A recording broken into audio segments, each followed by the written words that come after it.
Hello guys, welcome to episode 3 of this series. In this episode, we are going to update the passenger entity class to do some adjustments, to make some adjustments and to implement some requirements. We're going to implement another model class called fare class and a collection. We're going to implement some querying and also insert some sample data. I'm going to talk about creating schemas and implementing constraints. We are going to see how we can separate dynamic versus static data, lookup collections as they're sometimes called. We're going to talk a little bit about indexing and validation for uniqueness, and we're going to implement some insertion and some query logic. We already implemented the passenger entity class, right? But we are going to change it a little bit in this episode. We want to implement these 3 requirements. Passport number must be unique, email address has to be valid, and phone number is going to be optional. So for the phone number, we are going to turn it into a nullable property, and then we are going to add this attribute bson element to the passport number. Let's talk about bson element before we implement these changes. So bson element applied to the passport number field. This is an attribute from MongoDB C# driver that tells the serializer how to map your C# property to the field inside of that document. So it means that when the C# object is saved to MongoDB, the property passport number will be stored as passport number. Right? So right now, as you can see, this is using Pascal casing, but this is using camel casing. So if, for example, you save an instance of this class into MongoDB document, it will be renamed like this. So instead of using the property name passport number, which is using Pascal casing, it is using camel casing inside of the document. So this is the way you can control the name of the fields, that the properties of your C# type are going to be mapped to. So let's go ahead and update the passenger class. By the way, I have created a new branch, as you can see here, branch number 3, and I'm going to go to my passenger entity class. I'm going to remove this and write the new version of the passenger entity type.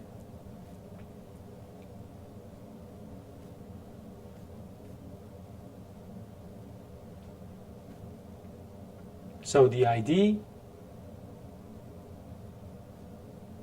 the first name, the last name,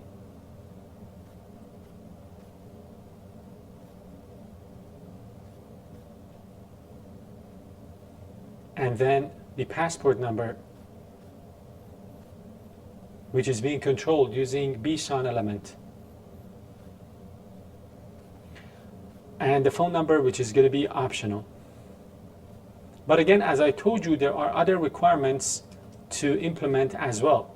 So let me go ahead and format my document. So I am going to get to the notes now. So there were other, let's say requirements as well. So passport number needs to be unique. Email address has to be valid. We are going to implement them as well. So let's implement the fare class first, and then we will get to those other requirements for a passenger. So fare class requirements, reusable across bookings. So we're not going to embed them, right? We're going to reference them. You want to have some data that can be referenced from multiple booking documents. We are going to implement bookings as well. For example, fare rules that apply to many bookings should be stored once in a separate collection and then referenced by their IDs. This avoids redundancy, duplication, and of course keeps your data consistent. Fare rules like, for example, refundability, change fee, and baggage. These are typical properties or rules attached to fare class or tickets. Examples: refundable or non-refundable, fees applicable for changing the booking, or baggage allowance. Because these rules are shared by many bookings, it doesn't make sense to embed them.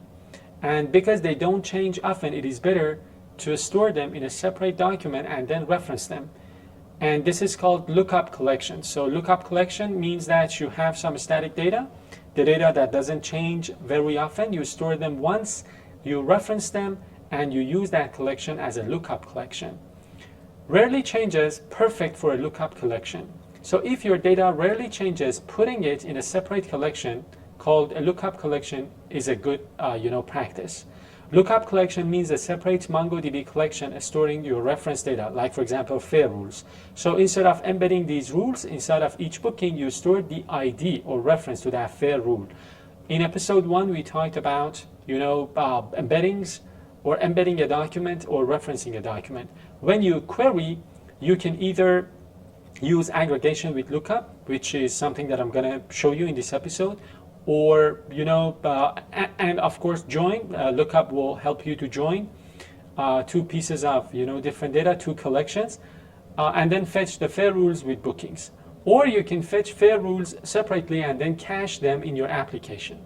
So right now we're going to create the fare class, and we're going to have different fare rules. We're going to store them as static data and then use them as lookup collections. So this is the model class that we're going to create inside of the application. So the class is called fare class, and then it's going to have some properties. So let's go ahead, and next to the passenger, I'm going to create this class and then move it to another code file. So this is the fare class type. It's going to have this property for the ID, and then other properties as well, like name, refundable or not, change fee, and baggage allowance. So this is another type that we implemented. Let me move it to its own class, to its own code file. I'm going to clean the file as well, and then let's go ahead and see what we need to do next. Then we are going to add the passenger and fare class to MongoDB context. We have already added the passenger type to our iMongoDB context, but we're going to add the fare classes, and then inside of the class that implements the iMongoDB context, we're going to add this property as well. So inside of the interface, as I told you, we have already added the passengers. So let me go ahead and add the. So now inside of the class that implements this interface, iMongoDB context, we also need to go ahead and add the other, the other property for the fare class. So this is the way to do this, right? Right now, inside of our, MongoDB context, we have two collections, passengers and fare classes. So let's continue with the notes. Create indexes. So using indexes and constraints, we can, achieve data consistency. So as I told you, for the passenger, we want to make sure the passport number is unique, the email is valid, and we want to create indexes as well. So if you remember, we created some, files, like for example, MongoDB settings and MongoDB context. We're going to add another file called MongoDB initializer, and this MongoDB initializer is used to initialize the database. So we're going to use the iMongoDB context, and then using this context, we are going to create this function called create indexes async, and then this is going to do it is going to create some indexes. For example, as you can see here, it is creating an index on the passenger, as you can see, and then the type of the index is on the passport number, and we are specifying that the passport number must be unique. Then we have an email index. So the email index is again on the passenger type, on the email property, and again email address has to be unique. And then we have another call to the collection, and then indexes property, and then we have used create many async, as you can see here, and we have passed those two variables to this function. So it is creating two indexes on the passengers collection. Let's talk about these a little bit. So we all know that indexes can help with the performance of your queries, because they allow MongoDB to quickly locate the documents based on the indexed fields. Right now we are indexing two fields, passport number and email address. Unique indexes additionally enforce data integrity by preventing duplicate values for important fields like passport number and emails. So for example, inside of our application, of course, we need to enforce this, because passengers must have unique passport numbers and emails. And then without indexes, MongoDB has to do a lot of collection scanning, checking every document, which is going to make the database slow. Let's talk a little bit about the things that are happening. So first off, this is the collection representing the passenger documents in your database. So if you take a look here, we are creating this unique index for the passport on this passengers collection. You perform operations like queries, inserts, updates, and then creating indexes on this collection. And then you are using create index model passenger. So this is a class that describes a single index specification. It includes index keys as well as index options. So we are going to talk about index options a little bit. There are different options that you can use. For example, time to live, sparse, unique, and so on. So these are the different options you can choose for an index. And then you can, of course, specify which fields and in what order you need to index. So right now I am indexing, as you can see here, the passport number. And then I am indexing it in an ascending order. And then I am saying that the option is that the index has to be unique. I mean, the passport number has to be unique. So you create an instance for each index you want.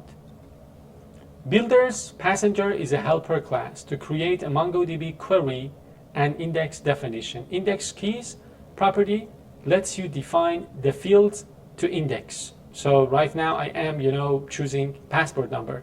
Ascending means the index is creating in ascending order on the specified field, which in this case is passport number. The expression P goes to P, the passport number, specifies the property that you want to index. So in short, this piece of code tells your MongoDB server to create an ascending index on the passport number field in the passenger's documents. And then you are, creating another, options type. This option specifies that the index should enforce uniqueness. Unique index means no two passenger documents can have the same value for the indexed field. So we want the passport number to be unique. No two passengers can have the same passport number. Similarly, no two passengers can have the same email. So we want the passport number and email to be unique. One of the ways to enforce data integrity is through indexes. And we repeat the same thing for the email field as well. So we are, creating an index, an ascending index, unique ascending index on the email field. And then we are calling this piece of code. So collection, indexes, create many async. The indexes property of MongoDB collection gives you access to the index management functions. And this is one of those functions. It asynchronously creates multiple indexes on the collection. You pass it an array of your create index model passengers. You see this array with the two properties, with the two variables. And MongoDB will create both indexes, passport number and email, in one call. So let's go ahead and create this class. So it is called MongoDB initializer inside of the data folder. So inside of the data folder, I'm going to go ahead and create MongoDB initializer.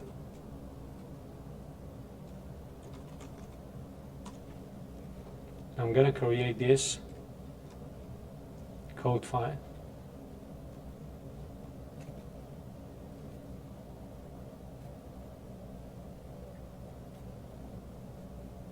So the context,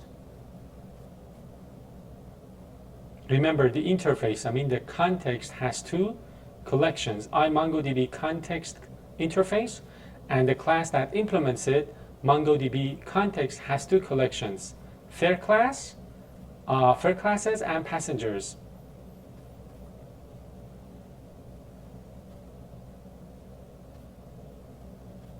So this is the first index, the second index,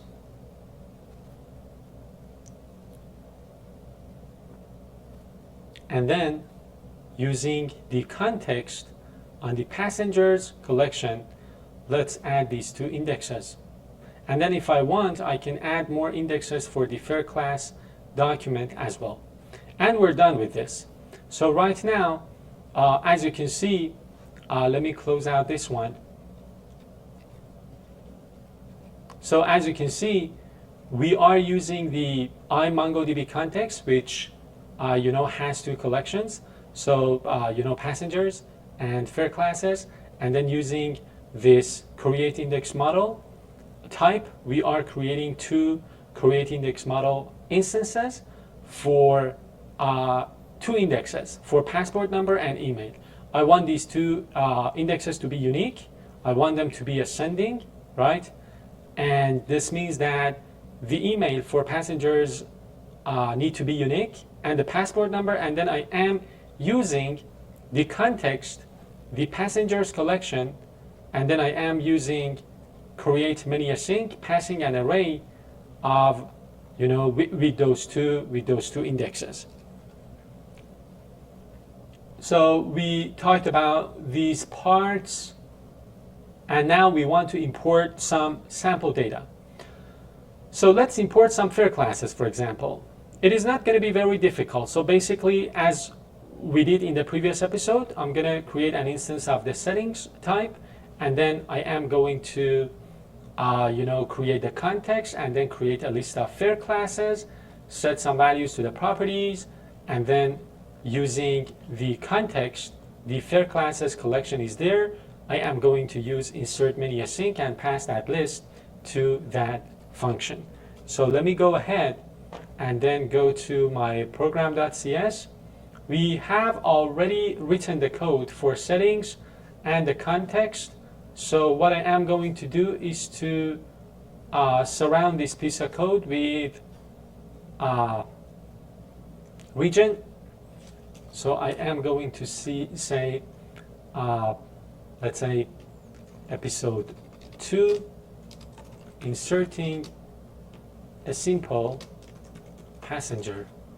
And I am going to comment it out so that you guys can, or I can, remove it altogether, because you have it. If you navigate to episode number 2, you will see this. So let's get rid of this. Now let's go ahead and create the list of fare classes we want to add to the database.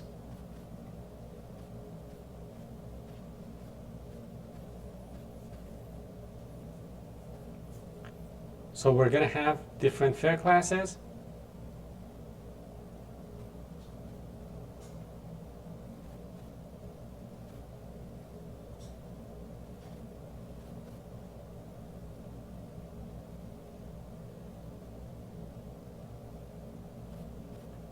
And then to insert them, we're going to use our context. Fare classes are inserted. And that is it. I'm going to remove this code. And then what I can do is to go ahead and run the code. So let me go to my code, and let's run this. It says inside of the MongoDB context, we seem to have an error. MongoDB context. Let me build the solution to see if we've got an error. No, we don't have an error. So let me go ahead and run the code one more time. So it says fare classes inserted. Now if I go to my Mongo Express, if I refresh this, let me go to my database, and then I have the fare classes collection, and I have 3 different fare classes. Great. Now let me do something. Let me go ahead and what I want to do now is to comment out this piece of code. So I am going to surround this one with region. So with region, and I am going to say insert fare classes, and then I am going to comment out this piece of code. Let me go ahead to the notes. The next piece of code that we want to run is going to insert some passengers. We already have one single passenger, I guess. In the previous episode, we added that single passenger, but I think I can go ahead to the database, the passenger. Yes, we have this simple, document. Let me get rid of this. Let me delete this, and I am going to run the code to insert a couple of passengers.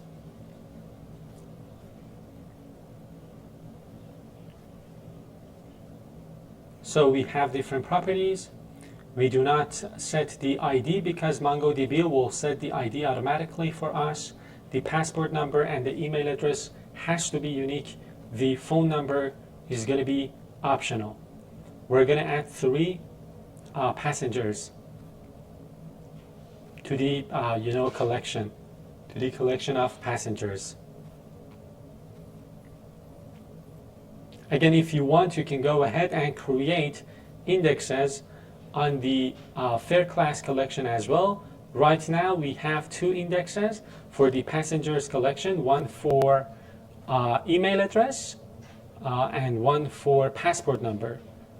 Both of them have to be unique, and then we are going to use insert many async and add these passengers as well.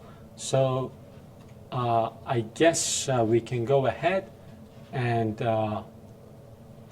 rebuild to see if we've got any errors. I don't think so. I think we're fine. And then we can run the code one more time, and we get passengers inserted. And if I refresh this, I see that I've got 3 passengers. So let's go ahead and surround this piece of code with a region as well.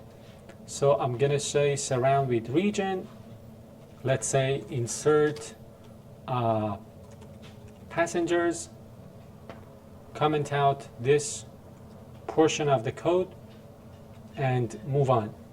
Then we're going to do some querying. For example, we are going to query the fare classes collection. As you can see here, we're going to use find to only find the fare classes whose refundable property is set to true. This is a Boolean property, and then we're going to loop over those to see them in the console. So let me go ahead and create the query to return only the fare classes whose refundable property is set to true, and then use a simple loop to print them out. So the name as well as the change fee.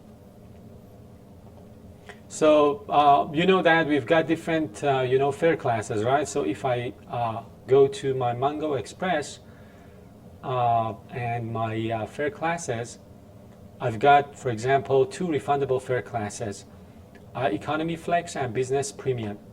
And I can go ahead and let's see if I've got any errors. I don't think so. So let me run this piece of code. So I get Business Premium and Economy Flex because their refundable is set to true. So I'm gonna surround this piece of code as well. So I'm gonna call it query fare classes. And the next piece of code that we want to write is to query the passengers. So we are going to query the passengers whose phone number is not null. So they have provided a phone number. And then we're gonna loop over them to see them, in action. So I'm gonna say query passengers and then end region. Then I'm gonna write the code. So let me query passengers who have provided a phone number. So on the context and passengers collection, we are going to find the passengers whose phone number is not equal to null, and then we are going to write them to the console.